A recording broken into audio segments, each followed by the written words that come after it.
se a Marta é tão boa assim, até em algum, num número, ela é melhor do que o Pelé, que ela tem mais gols pela seleção brasileira do que o Pelé. Por que que ela não é tão famosa quanto o Neymar?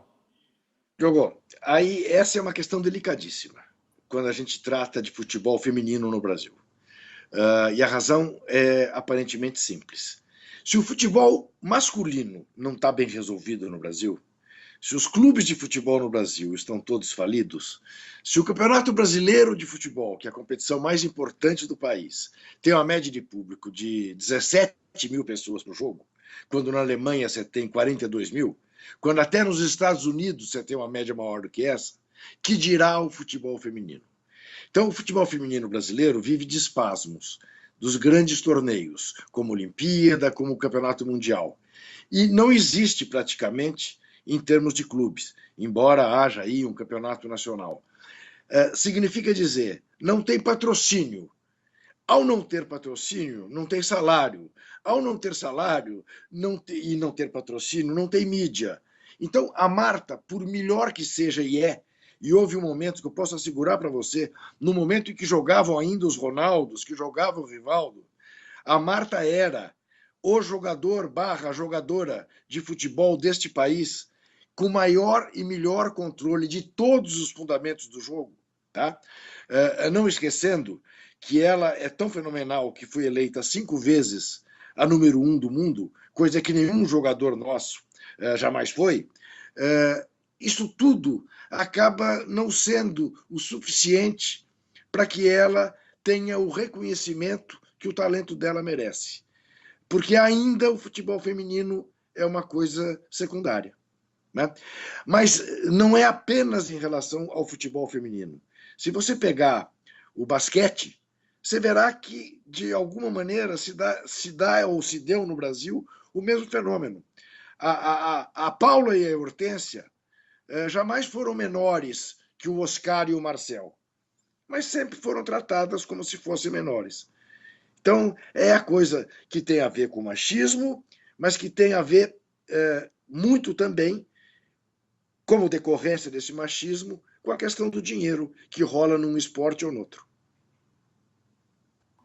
Mas, ô Juca, eu vejo gente dizendo por aí também que é, a Marta conseguiu fazer tudo isso porque o futebol feminino é mais fácil que o masculino. Você concorda com isso? Mas é claro que não. Qual é a comparação? O futebol feminino, comparado com ele mesmo, é tão difícil como o futebol masculino. Se você disser, se puser as mulheres para jogar contra os homens, depois de uma certa idade, sim. Até os 14 anos, não. E recentemente, um time de futebol feminino do Brasil ganhou de um time de meninos. E os pais ficaram muito bravos. Como é que vocês perdem para as meninas? Né? Enquanto você tem um desenvolvimento físico semelhante, as coisas não são assim. A partir de um determinado momento, é claro, o homem tem mais força, no que o homem tem mais força, ele acaba levando vantagem. Mas essa é uma comparação absolutamente indevida. Você não pode comparar futebol feminino com masculino. E você tem alguma esperança de que um dia o futebol feminino aqui no Brasil tenha esse mesmo reconhecimento que você citou em relação ao masculino? Você acha que isso pode acontecer de fato? Diogo, em primeiro lugar, para te ser muito honesto e sincero, eu tenho esperanças que um dia o futebol masculino do Brasil seja tratado como deve. Tá? Enquanto isso não acontecer, o futebol feminino não terá chance.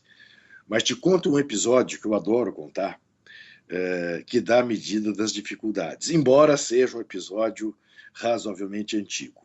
Assim que o Partido Comunista Brasileiro, PCB, foi legalizado logo depois que o Sarney tomou posse, houve uma grande festa, a primeira pública, do jornal Voz da Unidade, que era o jornal até então clandestino do PCB. Né? E eu fui convidado para um debate num domingo festivo, acho que no Parque do Carmo. Tinha lá uma cerca de 300 pessoas vendo um debate entre o João Saldanha, eu e mais alguém. Bom, o João Saldanha era o João Saldanha. Né? Eu só prestava homenagens ao João Saldanha. Só fazia escada para o João Saldanha. E, de repente, num auditório majoritariamente feminino, uma menina perguntou a ele o que ele achava do futebol feminino. E ele fez aquelas caretas dele, olhou bem para ela, falou assim: olha, minha filha, imagine a seguinte situação. Eu estou em casa no domingo, lendo meu jornal, chega o meu filho com uma bela moça e diz: pai, essa aqui é minha namorada. Eu me levanto, cumprimento e pergunto para ela: o que você faz, minha filha? E ela me diz: sou zagueira do Bangu. Ah, fez uma cara. Diogo, tomou uma vaia, eu punha a mão na boca e dizia: João, o que, que você fez, João? Você tá maluco? Entendeu? Mas tomou uma vaia. Quer dizer, ele mesmo achava que não era um esporte para mulher.